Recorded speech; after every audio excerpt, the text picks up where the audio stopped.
कहते कि राजा जी एगो तो सबसे बड़का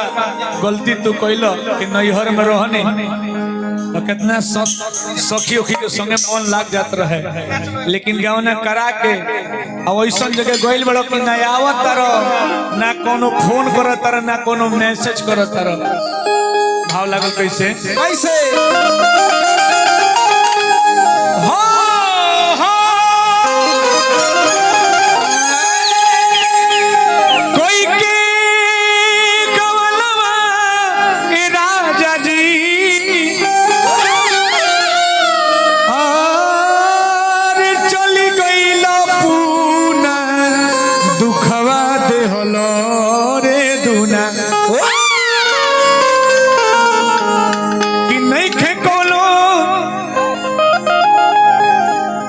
गोदी में नमूना कि दुखवा दे हला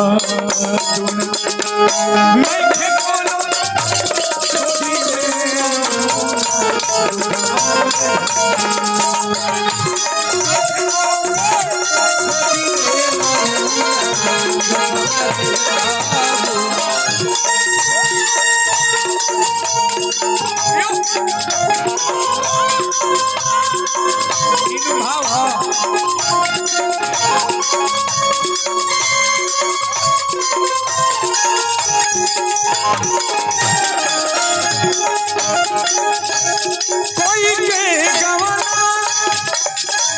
राज जी चली गई लपूना दुखवा दे हलो रे दुनिया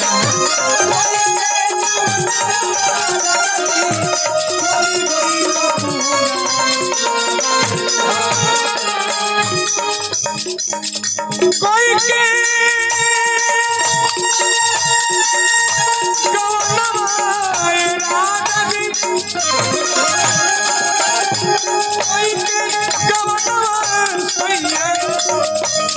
चली गई लपूना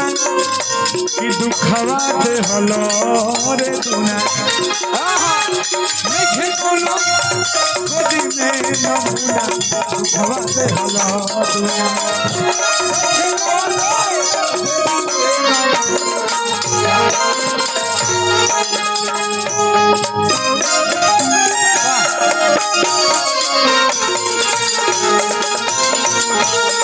पहले बिक्की भाई का एक ताली हो गई सेंड ढोलक मास्टर अपनी जुझार ताली हो है हमार भैया दीपक भैया गजब मतलब गजब पेंजू बजावे ना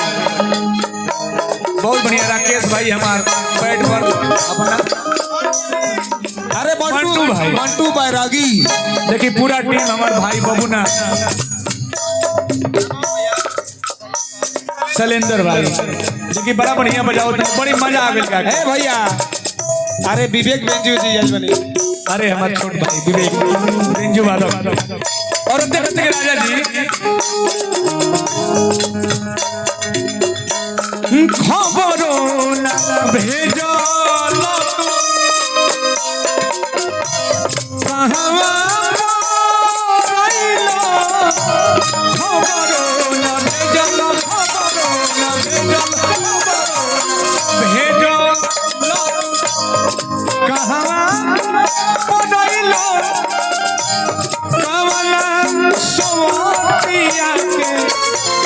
प्रेम में बनहई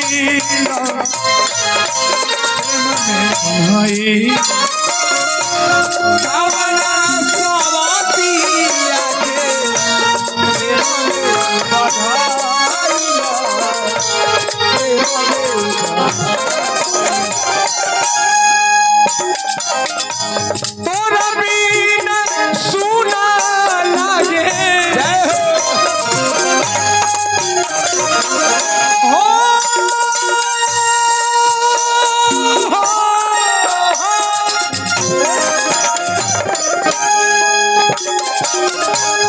तोरा बिना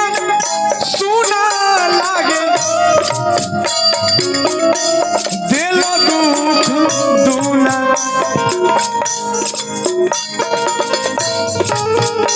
और कहते कि राजा जी ए राजा जी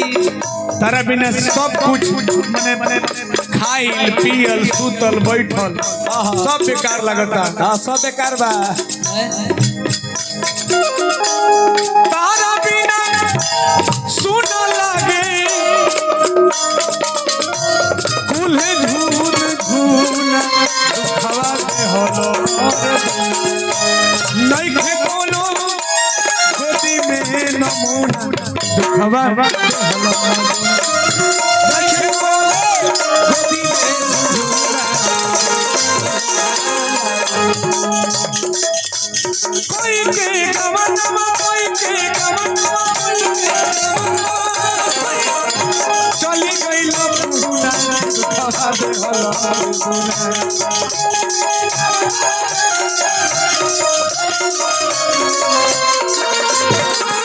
कोई के गवनमा सैया चली गई लपुना दुखवा हलो दुना नहीं खे कोनो गोदी में नमूना दुखवा हलो नहीं खे कोनो गोदी में नमूना दुखवा हलो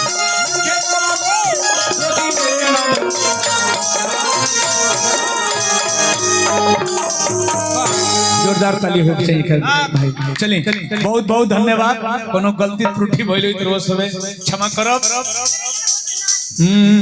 कि मिलन आज तक का हमारा तुम्हारा समय ढेर हो गइल भैया जादी समय कमजोर हो गेल बेबरा